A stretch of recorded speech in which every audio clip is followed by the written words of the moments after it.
Bismillahirrahmanirrahim. Students, Assalamu alaikum. I hope all of you will be fine. Students, in this chapter of the dynamics, we will discuss about the Newton's law of the motion, mass, weight, force, acceleration, Newton's laws, linear momentum, force and the momentum, drag force, air resistance, terminal velocity, क्या होती है linear momentum and the conservation of the momentum, elastic and inelastic collision.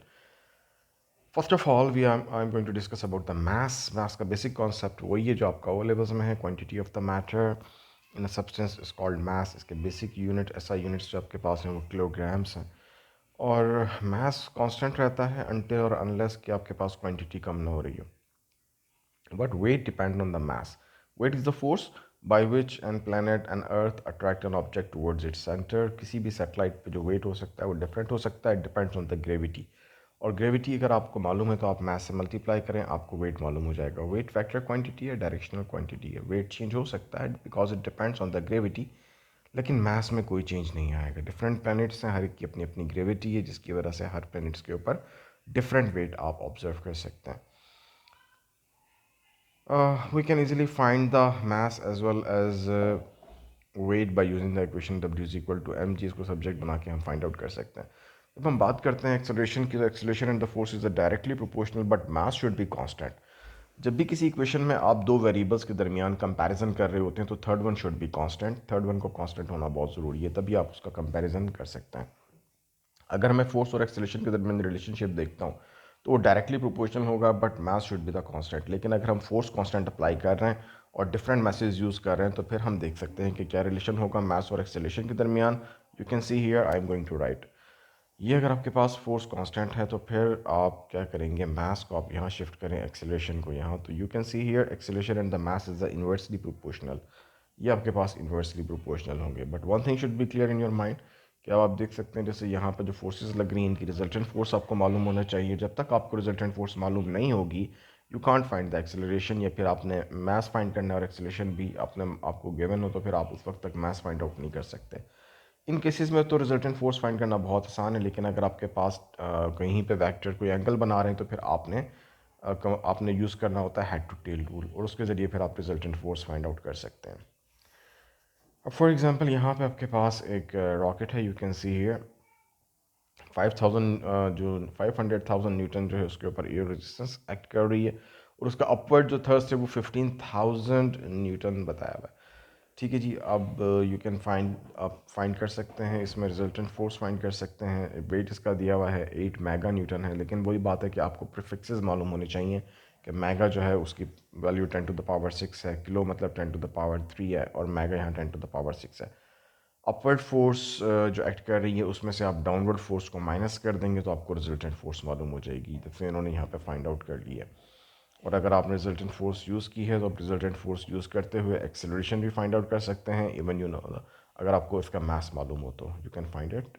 By using the equation second guys Newton third law of the motion Newton का जो third law है basically याद रखिएगा first law आपका सिर्फ ये कहता है कि अगर आपके पास ऑब्जेक्ट रेस्ट में है या यूनिफॉर्म स्पीड से मूव कर रहा है दोनों केसेस में फोर्सेस बैलेंस होंगी और रिजल्टेंट फोर्स ज़ीरो के इक्वल होगी और सेकंड लॉ ये कहता है कि अगर फोर्सेस बैलेंस नहीं है अनबैलेंस है तो फिर एक्सीलरेशन प्रोड्यूस होगा थर्ड लॉ ये कहता है कि आपके पास हर एक्शन का रिएक्शन है लेकिन वो डिफरेंट ऑब्जेक्ट्स पे होते हैं ठीक है फॉर एग्जांपल अगर आपके पास मैं कहता हूँ कि for example you can see here कि कोई भी ऑब्जेक्ट है और लेट्स सपोज अर्थ की मिसाल देते हैं किसी ऑब्जेक्ट है कोई ऑब्जेक्ट है अर्थ उसे अपनी तरफ अट्रैक्ट कर रही है उसका वेट जो है वो डाउनवर्ड फोर्स उस पर अर्थ लगा रही है कितनी लगा रही है 100 न्यूटन की फोर्स लगा रही है तो वो ऑब्जेक्ट भी अर्थ के ऊपर 100 न्यूटन ही फोर्स लगाएगा एज अ रिएक्शन ठीक है जी तो I hope this one will be clear to you ये आपके पास जहाँ भी थर्ड लॉ के बारे में हम बात करेंगे तो वहाँ पर ही आ जाएगा अच्छा खैर न्यूटन के तीनों लॉस के बारे में वन बाय वन दोबारा से इसमें यहाँ पर उन्होंने बताया हुआ है कि अब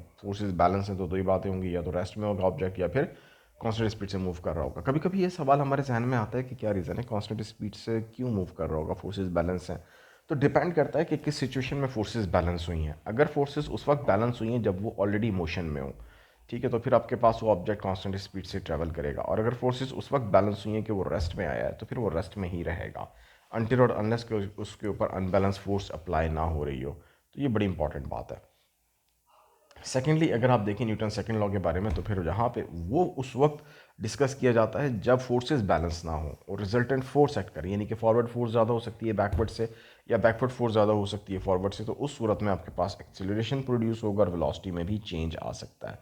तो वहाँ पर आपने न्यूटन का सेकंड लॉ अप्लाई करना होता है और न्यूटन सेकंड लॉ अप्लाई करके आप इजीली फोर्स फाइंड कर सकते हैं। इसके अलावा न्यूटन सेकंड लॉ को आप यूज़ कर सकते हैं चेंज इन मोमेंटम। ये देख लें डेल्टा पी क्या चीज़ है, चेंज इन मोमेंटम है with respect to time. Change in momentum जिसको हम इम्पल्स भी कहते हैं, फाइंड करने के लिए आप क्या करते हैं, फाइनल मोमेंटम में से इनिशियल मोमेंटम को माइनस कर देते हैं और जो आपके पास चेंज आता है इसको यूज़ करते हुए आप कोई भी वैल्यू, मिसाल के तौर पर यहाँ पे इन्होंने यूज़ किया है कि मास आपके पास उस लड़की का फाइंड करना था जिसकी स्पीड चेंज हुई है और फाइनल स्पीड 4 मीटर पर सेकेंड हो गई है। इनिशियल स्पीड 1 मीटर पर सेकेंड थी और उसके लिए जो फोर्स उसने लगाई 72 न्यूटन और 2.5 में ये सेकेंड में चेंज आया है। तो आपने उसका मास फाइंड आउट कर लिया, उसका मास है 60 kg। थर्ड लॉ जैसे मैंने आपको बताया हमेशा वहाँ पे अप्लाई होता है जब आपके पास कहीं पे भी एक ऑब्जेक्ट हो दूसरे ऑब्जेक्ट पे फोर्स लगा रहा हो, तो सेम फोर्स आपके पास एक्ट होती है लेकिन ऑपोजिट डायरेक्शन में। फॉर एग्जांपल ये देखें जैसे इस लड़की के हाथ से बैलून छूट गया और इसका मूड ख़राब हो चुका है, लेकिन क्या कि जो फोर्स यहाँ से एक्ट कर रही है डाउनवर्ड डायरेक्शन में एक्ट कर रही है, जो एयर प्रेशर है यू कैन सी हियर, ये जो फोर्स यहाँ पर एक्ट कर रही है बैकवर्ड, इतनी ही फोर्स इस बैलून के ऊपर एयर प्रेशर की वजह से एक्ट करती है, but balloon will move in the forward direction. ठीक है गाइस, तो दोनों की डायरेक्शन हमारे पास डिफरेंट है फोर्सेस का, लेकिन मैग्नीट्यूड सेम है। I think this one will be clear to you. अच्छा जी, इसमें नेक्स्ट हमारे पास है दिस वन। जैसे आपके पास एग्जांपल है बुक की। अब ये बुक जो है आपके पास फोर्स अप्लाई कर रही है टेबल पे, तो एज अ रिएक्शन टेबल भी बुक पे फोर्स अप्लाई कर रही है। एक बात और यहाँ पे क्लियर कर दूँ कि ये जो वेट है ना इसका, वो डाउनवर्ड एक्ट कर रहा है, बेसिकली अर्थ इस पर फोर्स लगा रही है। तो एक चीज़ और माइंड में रखिएगा, जब आप लॉ ऑफ ग्रेविटेशन के अकॉर्डिंगली कंपेयर करते हैं ना, तो फिर बुक भी अर्थ के ऊपर फोर्स लगा रही है और उसको अपनी तरफ अट्रैक्ट करने की कोशिश करेगी, लेकिन अट्रैक्ट नहीं कर पाएगी क्योंकि अर्थ का मास बहुत ज़्यादा है। ठीक है ना, तो वहाँ पर भी ये चीज़ अप्लाई होती है। सेकेंडली यहाँ देख लें, जैसे आपके पास ये बुक है, ये अर्थ के ऊपर फोर्स अप्लाई कर रही है, अर्थ बुक के ऊपर भी फोर्स अप्लाई कर रही है, बट ये इसको अट्रैक्ट नहीं। जिस तरह से जब आप वॉक करते हैं तो हमेशा आप फोर्स अप्लाई करते हैं डाउनवर्ड, और अर्थ आपके ऊपर as a reaction force apply करती है और आप आगे की तरफ मूव कर जाते हैं। ठीक है जी, ये आपके पास मोमेंटम आ गया। मोमेंटम बहुत ही सिंपल है, प्रोडक्ट है मास और वेलोसिटी का। और जब भी कोई ऑब्जेक्ट मूव करता है तो उसकी मोमेंटम दो बातें होती हैं, तो कांस्टेंट रहता है, लेकिन अगर उस पर फोर्स लग रही है तो मोमेंटम में चेंज आएगा। याद रखिएगा, जब भी मोमेंटम में चेंज आएगा इसका मतलब है उस पर फोर्स एक्ट कर रही है, और अगर फोर्स एक्ट नहीं कर रही है, उसकी स्पीड कांस्टेंट है, तो मोमेंटम भी कांस्टेंट है। क्योंकि मोमेंटम किस पर डिपेंड करता है, मास पर और स्पीड पे। तो अगर मास में तो कोई चेंज नहीं आ रहा, तो मूव करते थे नॉर्मली, और स्पीड में अगर आपके पास कोई चेंज नहीं आ रहा, कांस्टेंट है, तो उसका मतलब मोमेंटम कांस्टेंट है। तो अगर मोमेंटम कांस्टेंट है इसका मतलब है आपके पास कोई फोर्स एक्ट नहीं कर रही, फोर्स आपकी यानी कि रिजल्टेंट फोर्स वहाँ पे ज़ीरो है। अब जैसे यहाँ पर देख सकते हैं आप, एक ऑब्जेक्ट है, इसका मोमेंटम आपने फाइंड किया, ये मूव कर रहा है, इसके मास दिया हुआ है, स्पीड दी हुई है। इसी तरह से बॉल है, इसका मास, इसकी स्पीड दी हुई है, आप इजीली फाइंड आउट कर सकते हैं। और जब टकराते हैं, टकराने के बाद इनका मोमेंटम चेंज हो जाता है, तो ये जब मोमेंटम में चेंज आएगा विद रिस्पेक्ट टू टाइम, ये आपके पास फोर्स के इक्वल होगा। ठीक है, ऑब्वियसली इसकी वजह से फिर फोर्स एक्ट करती है। तो जहाँ भी मोमेंटम अगर चेंज हो रहा हो किसी बॉडी का, मैं वर्ड बार बार यूज़ कर रहा हूँ, जो चेंज आएगा मोमेंटम में विद रिस्पेक्ट टू टाइम, वो आपके पास फोर्स के इक्वल होता है। ठीक है जी, अब यहाँ पर फॉर एग्जांपल जैसे मोमेंटम है बॉल का, आप फाइंड कर सकते हैं मास को स्पीड से मल्टीप्लाई करके। यहाँ पर आप इसके पास आपको एक ब्लॉक नज़र आ रहा है, इसका मोमेंटम आप फाइंड आउट कर सकते हैं। ठीक है, तो इस तरह से आप ये मोमेंटम इजीली फाइंड आउट कर सकते हैं, बहुत ही सिंपल है। सेकेंडली यहाँ पे देख लें, जो चेंज इन मोमेंटम है इसको इम्पल्स भी कहते हैं, और अगर आप इसको टाइम से डिवाइड कर दें तो ये आपके पास फोर्स के अप्लाई होता है, ये अप्लाइड फोर्स के इक्वल हो जाएगा। और यहाँ पे आपको इन तीनों फिजिकल क्वांटिटीज़ में से कोई भी दो वैल्यूज़ दी जा सकती हैं और एक अननोन हो सकती है। एक और चीज़ यहाँ पे समझ लें कि आपके पास यही रिलेशन आप इस तरह भी लिख सकते हैं कि अगर एक ऑब्जेक्ट था, उसके ऊपर फोर्स अप्लाई हुई है, तो वो मोमेंटम में चेंज आया mv - mu, ठीक है, डिवाइडेड बाई टी। एम यहाँ पे आपने कॉमन ले लिया v - u/t, तो आप देख सकते हैं कि ये वही फोर्स के इक्वल आ गई है, बात ma के इक्वल आ गई है। तो पहली बात तो ये कि यही रिलेशनशिप है, सेम टू सेम रिलेशनशिप वही है, बस वही आपके पास रिफॉर्म हो गया मोमेंटम की फॉर्म में। तो फोर्स को आपने मोमेंटम की फॉर्म में एक्सप्रेस कर दिया, और जहाँ भी गैस मॉलिक्यूल्स होते हैं, कोई गैस की मॉलिक्यूल्स की मूवमेंट के बारे में बात होती है, तो उनकी जो फोर्स वो एक्सर्ट करते हैं, हम उसको मोमेंटम की फॉर्म में एक्सप्रेस करते हैं। और ये चेंज इन मोमेंटम हमारे पास इम्पल्स कहलाता है। एक चीज़ और यहाँ पे मैं बताता चलूँ आपको कि देखें guys, one thing should be clear in your mind कि एक बॉल है या फिर एक ब्रेक है, दोनों पे आपने चेंज मोमेंटम को चेंज करने के लिए आपने हिट किया। ठीक है ना। लेकिन क्या है कि आपके पास बॉल के साथ जो कांटेक्ट रहा आपका पाँव वो काफ़ी देर तक रहा, और ब्रिक के साथ वो कांटेक्ट बहुत कम टाइम के लिए रहा है। तो जहाँ पे ज़्यादा टाइम लगा आपको कांटेक्ट टाइम, ठीक है ना, वहाँ पे फोर्स कम लगी है। और जहाँ पे टाइम ऑफ कांटेक्ट कम था वहाँ पे फोर्स ज़्यादा हो जाएगी, जबकि मोमेंटम दोनों जगह पे सेम आया, क्योंकि टाइम में और फोर्स में इन्वर्स रिलेशनशिप है। I hope this one will be clear to you. Secondly, यहाँ पे आप देख सकते हैं कि आपके पास ऑब्जेक्ट है, टकराने से पहले उसका मोमेंटम और टकराने के बाद उसका मोमेंटम आप इजीली फाइंड कर सकते हैं। और अगर टकराने से पहले मोमेंटम और टकराने से पहले इसकी काइनेटिक एनर्जी भी सेम रहती है, तो हम कह सकते हैं कि आपके पास जो कोलिजन हुआ ये इलास्टिक कोलिजन है। अदरवाइज़ वरना जो है कोलिजन इलास्टिक नहीं होगा। ठीक है जी। यहाँ पे आप मोमेंटम से रिलेटेड हमारे पास कुछ और चीज़ें हैं, जैसे फॉर एग्जांपल यहाँ पे आप देख सकते हैं कि दोनों केसेस में आपने जो मोमेंटम प्रोड्यूस किया, मोमेंटम तो सेम है, लेकिन जो टाइम है एक जगह पे वो चेंज आया मोमेंटम में। देखने जो अभी मैं बात कर रहा था, जैसे बॉल को किक करने की और ईंट को, तो ब्रिक को आपने किक किया, जब वहाँ पे दोनों में टाइम, अब यहाँ पे देख लें इस केस में जो टाइम लगा आपको वो चेंज, जो टाइम में चेंज इन टाइम है, यानी कि जिसमें आपकी स्पीड चेंज हुई है वो 2 सेकेंड्स है। और यहाँ पे जो आपका मोमेंटम में चेंज आया है वो 0.1 सेकेंड में चेंज आया है मोमेंटम में। लेकिन दोनों जगह मोमेंटम में जो चेंज आया है वो सेम आया है, ये आप देख सकते हैं। ठीक है जी। तो फोर्स कहाँ पे ज़्यादा कंज्यूम हुई है? ऑब्वियसली जहाँ पे टाइम कम लगा वहाँ पे फोर्स आपकी ज़्यादा लगी है, और जहाँ पे टाइम ज़्यादा लगा है वहाँ पे फोर्स कम कम आपकी एक्ट कर रही है। तो ये इन्वर्स रिलेशन है फोर्स के दरमियान और टाइम के दरमियान। ड्रैग फोर्स क्या होती है? बेसिकली जब भी कोई बॉडी मूव करे, चाहे वो आपके पास एयर में मूव कर रही हो, चाहे किसी फ्लूइड में मूव कर रही हो, उसके ऊपर एक बैकवर्ड फोर्स एक्ट करती है जो उसकी मोशन को अपोज करती है, that is a drag force. ठीक है। और ये ड्रैग फोर्स जो होती है आपके पास जैसे जैसे स्पीड अप इंक्रीज़ होती है, यानी कि ऑब्जेक्ट की स्पीड इंक्रीज़ होती है, उसके ऊपर बैकवर्ड फोर्स भी इंक्रीज़ होती चली जाती है। ठीक है। और एक टाइम आता है अगर ये ड्राइविंग फोर्स के इक्वल हो जाती है ड्रैग फोर्स, तो ऑब्वियसली फिर रिजल्टेंट फोर्स जीरो हो जाएगी, फिर उसकी स्पीड कांस्टेंट हो जाएगी। ठीक है। लेकिन जब आप ब्रेक अप्लाई करते हैं उस वक्त जब डिसेलरेशन होता है तो फिर आपकी ड्रैग फोर्स ज़्यादा होती है as compare to the forward force. I hope this one will be clear. ये आपको क्लियर हो गया होगा। सेकेंड थिंग, एयर रेजिस्टेंस जो आपके पास एक्ट करती है वो डिपेंड करती है कुछ फैक्टर्स पे, जैसे अभी हम बात कर रहे थे, स्पीड पे डिपेंड करती है, शेप पे डिपेंड करती है। अगर आप स्ट्रीम लाइन हो जाते हैं, जितनी भी गाड़ियाँ हैं स्ट्रीम लाइन बनाई जाती हैं ताकि एयर रेजिस्टेंस उन पर कम से कम एक्ट करे, तो उसको अगर रिड्यूस करना चाहते हैं तो आप स्ट्रीम लाइन बना लें, उनकी शेप को चेंज कर दें, ठीक है, ऑब्लोंग बना दें। स्पीड के साथ साथ एयर रेजिस्टेंस का बहुत इंपॉर्टेंट रिलेशन है, जैसे जैसे स्पीड इंक्रीज़ होती है एयर रेजिस्टेंस भी इंक्रीज़ होती है। ठीक है जी। जैसे यहाँ पे देख सकते हैं आप, इनिशियल केस में जब पैराट्रूपर ने जंप किया तो उसकी स्पीड कम थी, एयर रेजिस्टेंस का एरो आपके सामने है। जब थोड़ा सा स्पीड इंक्रीज़ हुई है, एयर रेजिस्टेंस बढ़ रही है, एक टाइम आएगा कि एयर रेजिस्टेंस और अपवर्ड फोर्स यानी कि वेट उसका, ये दोनों फोर्सेस इक्वल हो जाती हैं, उस वक्त वो टर्मिनल वेलोसिटी से मूव करना शुरू कर देता है। जैसे आप देख सकते हैं यहाँ पे वेलोसिटी में इंक्रीज़ आ रहा है, लेकिन एक्सेलरेशन डिक्रीज़ हो रहा है, क्योंकि कर्व की नेचर बता रही है कि डिक्रीजिंग एक्सेलरेशन है। फिर एक टाइम आया कि पॉइंट सी पे वेलोसिटी कांस्टेंट हो चुकी है, टर्मिनल वेलोसिटी, और एक्सेलरेशन यहाँ पे ज़ीरो हो चुका है क्योंकि फोर्सेस बैलेंस हैं।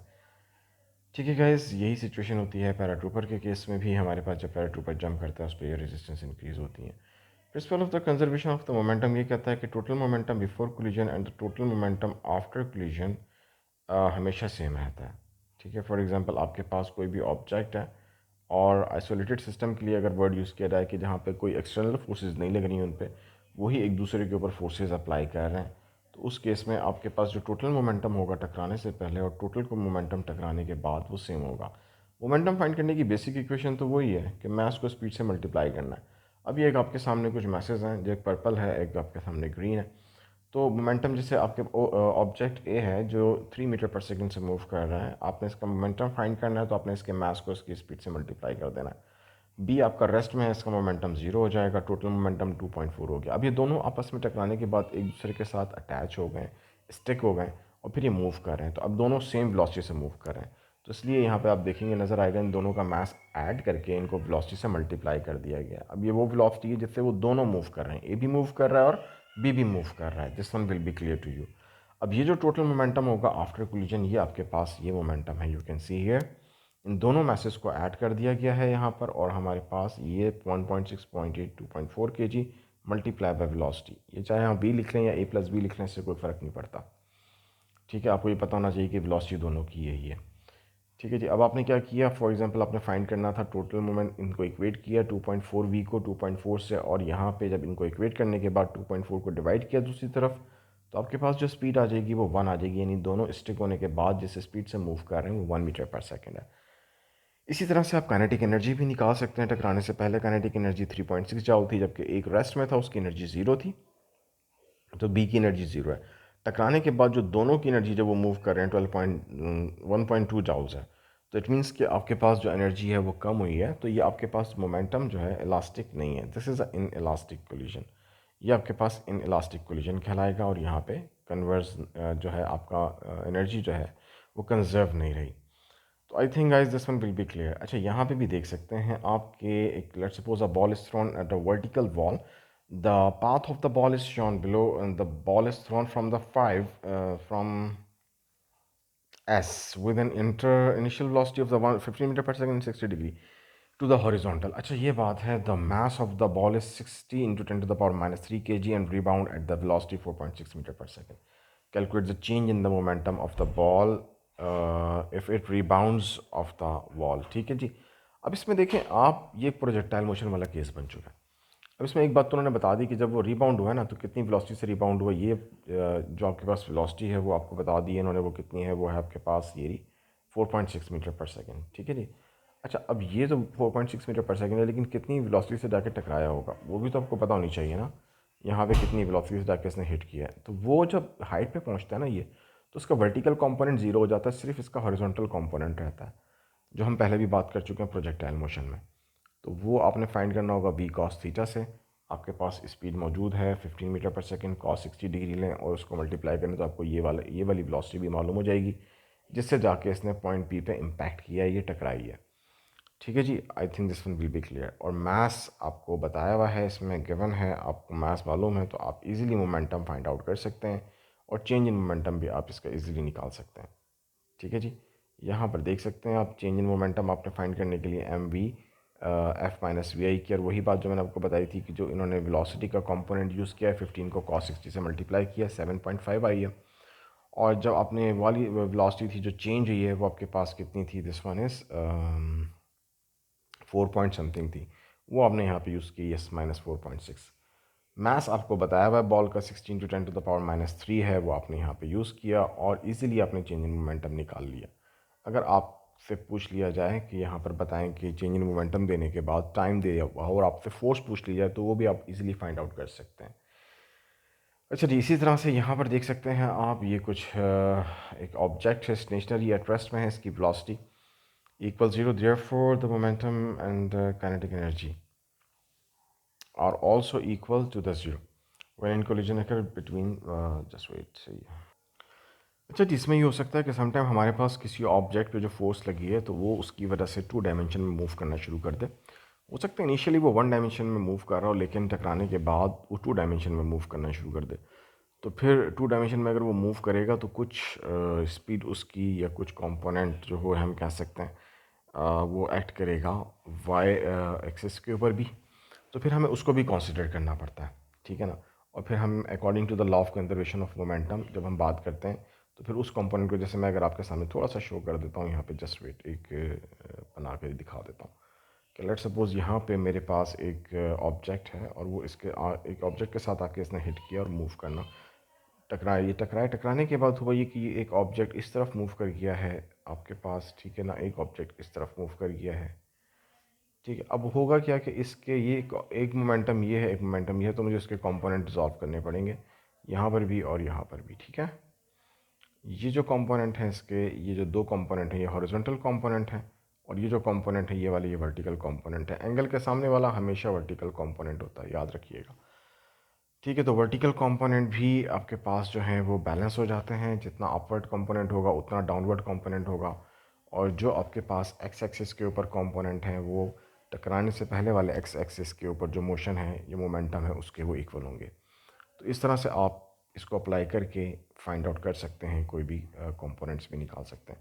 इलास्टिक कोलिजन की अगर हम बात करें तो काइनेटिक एनर्जी टकराने से पहले और टकराने के बाद सेम होती है, और काइनेटिक एनर्जी निकालने का फार्मूला वही है जो आपने ओ लेवल्स में भी पढ़ा हुआ है, हाफ एम वी स्क्वायर है। मिसाल के तौर पे ये दो ऑब्जेक्ट आपके पास मूव कर रहे हैं, एक की स्पीड वी है, कि माइनस वी है। देखिए मोमेंटम डिफरेंट हो सकता है, मोमेंटम वेक्टर क्वांटिटी है, लेकिन काइनेटिक एनर्जी ना वेक्टर नहीं है, वो स्केलर क्वांटिटी है। तो उसके लिए आपको मसला नहीं है, कोई नेगेटिव लेने की ज़रूरत नहीं होती, वो जस्ट एक मैग्नीट्यूड वैल्यू आपने फाइंड करनी होगी उसमें, ठीक है। और दूसरी एक बात, जब वेलोसिटी टकराती है, टकराने के बाद अगर आपका कोलिजन परफेक्टली इलास्टिक है, तो फिर ये वाला एक फार्मूला यहाँ पे आप यूज़ कर सकते हैं कि u1 minus U2 is equal to V2 minus V1, ठीक है जी।